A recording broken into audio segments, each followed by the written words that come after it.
c'est le vert vers moi. C'est le vert vers moi. Ah, ça semble aller mieux.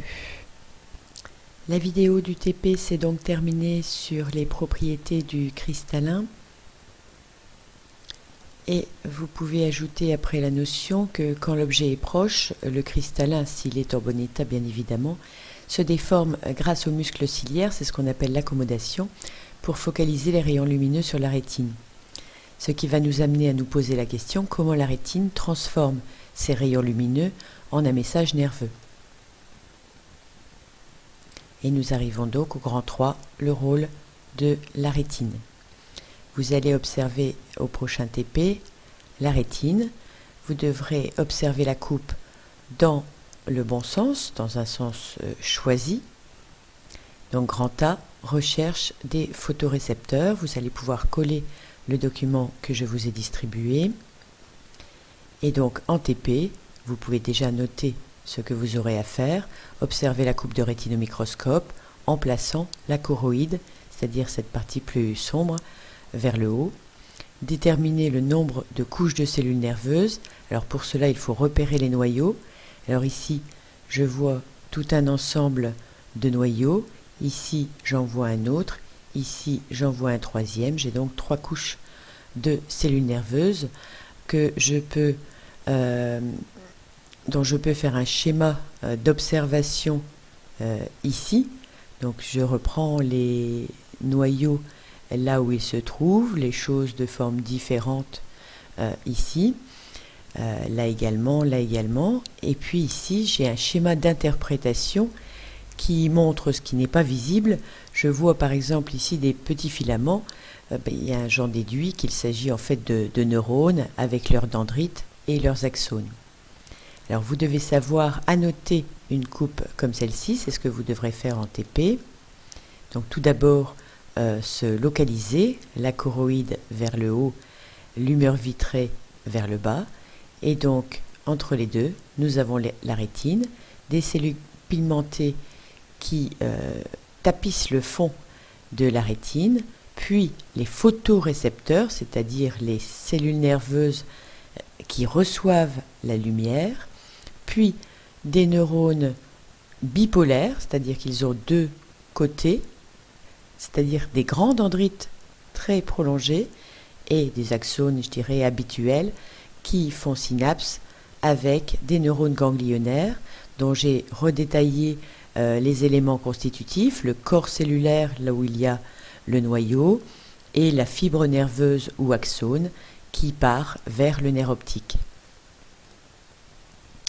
Vous allez tracer sur ce schéma le trajet de la lumière qui arrive de l'humeur vitrée, des milieux transparents de l'œil, qui va buter contre les cellules pigmentées. Alors ici, je n'ai pas pu faire ce que je voulais. Il faut que votre flèche s'arrête sur la bordure des cellules pigmentées, sur leur membrane plasmique à ces cellules, et qu'elle soit réfléchie par la membrane plasmique de ces cellules pigmentées. Donc ça ne démarre pas d'ici, mais ici, sur la membrane. Et donc, cette lumière va donner le signal aux photorécepteurs qui vont générer un message nerveux qui se transmet à l'intérieur du neurone. Donc, faites bien votre flèche à l'intérieur du neurone, puis passe au neurone suivant, puis au 3e neurone pour aller vers le nerf optique. Donc, en vert, j'ai tracé le trajet du message nerveux. Ceci vous amène à la notion que la rétine est une structure complexe, faite de nombreuses couches de cellules, qui comprend les récepteurs sensoriels de la vision, que l'on appelle des photos, pour les photons de la lumière, récepteurs.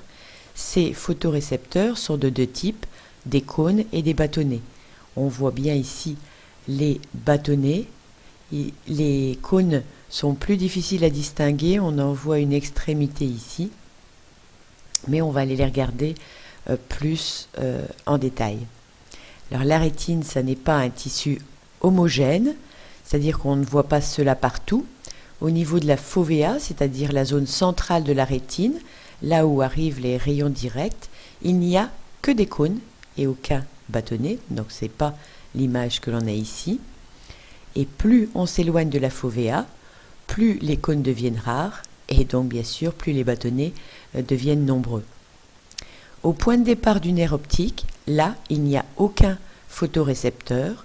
C'est pour ça que l'on parle de tache aveugle. Si la lumière arrive là, on ne verra rien.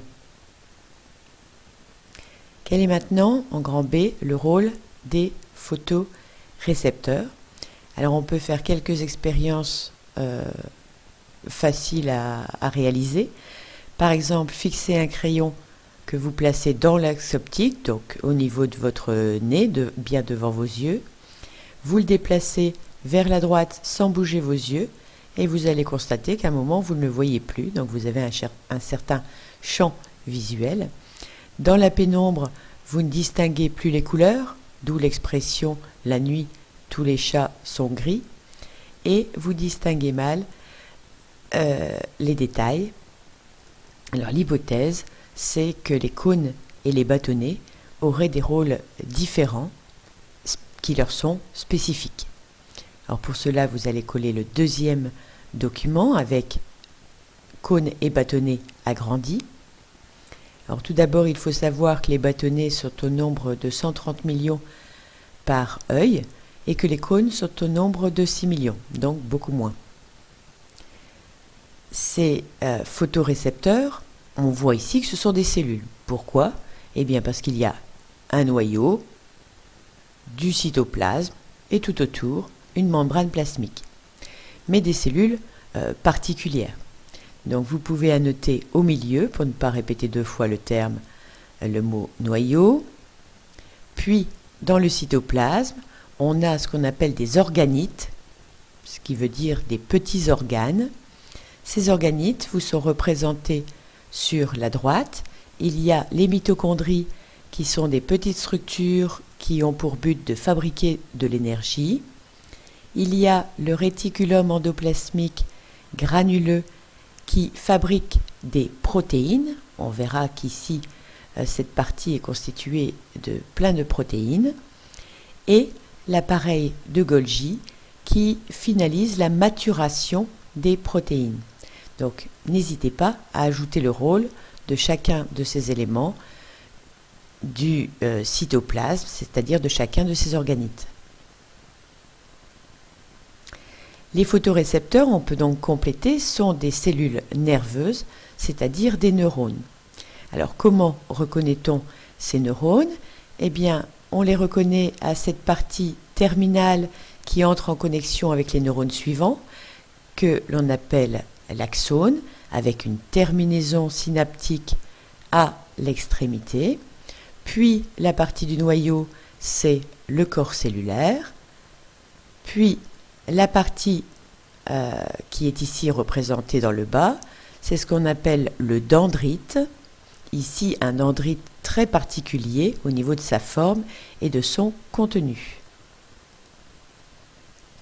En effet, ce dendrite comporte une partie que l'on appelle le segment externe qui contient les pigments sensibles à la lumière. Ces pigments vont générer le message nerveux que je refais en vert comme tout à l'heure sur l'image moins agrandie.